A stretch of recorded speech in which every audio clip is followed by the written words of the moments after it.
হরে কৃষ্ণ, সবাইকে স্বাগত জানাই রাধারানীর শ্রীচরণে। অনেক দিন পর একটা ছোট্ট ভিডিও আপনাদের সাথে শেয়ার করতে চলেছি। বলে রাখি আগেই, আগামী 17ই আগস্ট আমার গপুর জন্মদিন। আমার বাড়িতে আসার পরে গপুর এটা তৃতীয় জন্মদিন।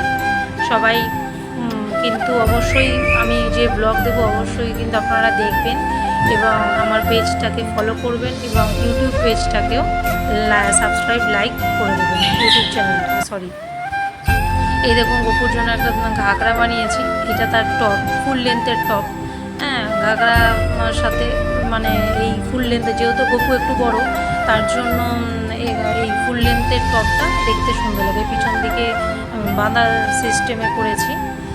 ওড়নাটা এখনও তৈরি হয়নি, ওড়নাটা তৈরি করছি, আশা করি কালকের মধ্যে তৈরি হয়ে যাবে। সবাই কিন্তু অবশ্যই জানাবেন কেমন হয়েছে। এই দেখুন, গপুর জন্য একটা মুকুট কিনেছি স্টোন সেটিংয়ে। এইটা প্রথমবার, কারণ আমি সচরাচর গপুকে পাগড়ি বাঁধতে পছন্দ করি।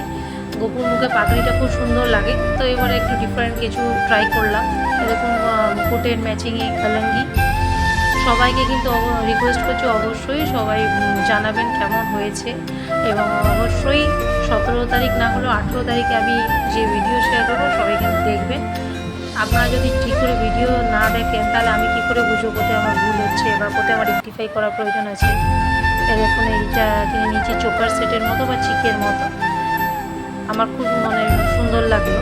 ও সবসময় তো ঝোলাই পরাই, এবারে ভাবলাম একটুখানি চোকার টাইপের, চিক টাইপের পরাই। এটা কানে, যদিও আমার পছন্দে কিছু হয় না, গপুর যেটা যেটা পছন্দ সেটা আমার মারফত গপু ঠিকই নিয়ে নেবে। সবাই কিন্তু অবশ্যই ভিডিওটা দেখবেন। এরপরে যে আমি জন্মদিনের ভিডিও দেব, অবশ্যই সবাই দেখবেন এবং আমার ফেসবুক পেজটাকে সবাই ফলো করে দেবেন এবং ইউটিউব চ্যানেলটাকে সবাই সাবস্ক্রাইব লাইক এবং শেয়ার করবেন। হাতের বালা, এটা ম্যাচিং পাইনি, অরেঞ্জ কালারে হয়ে গেছে, কোনো ব্যাপার না, যেহেতু স্টোন সেটিং আছে। সেফটি পিন এই মানে জামা বা ওড়না টাক করার জন্য। এইটা হচ্ছে আতরের মতো, কিন্তু এটা অনেকটা পড়ে গেছে আমার হাত থেকে। আর গোল্ডেন কালার যেটা দেখতে পাচ্ছেন সেটা হচ্ছে পাগড়ির অ্যাটাচমেন্টের জন্য। তো যাই হোক, আজকে ভিডিওটা এতটুকুই। সবাই ভালো থাকুন, সুস্থ থাকুন, সাবধানে থাকবেন। অবশ্যই আমার চ্যানেল পেজটাকে ফলো করবেন।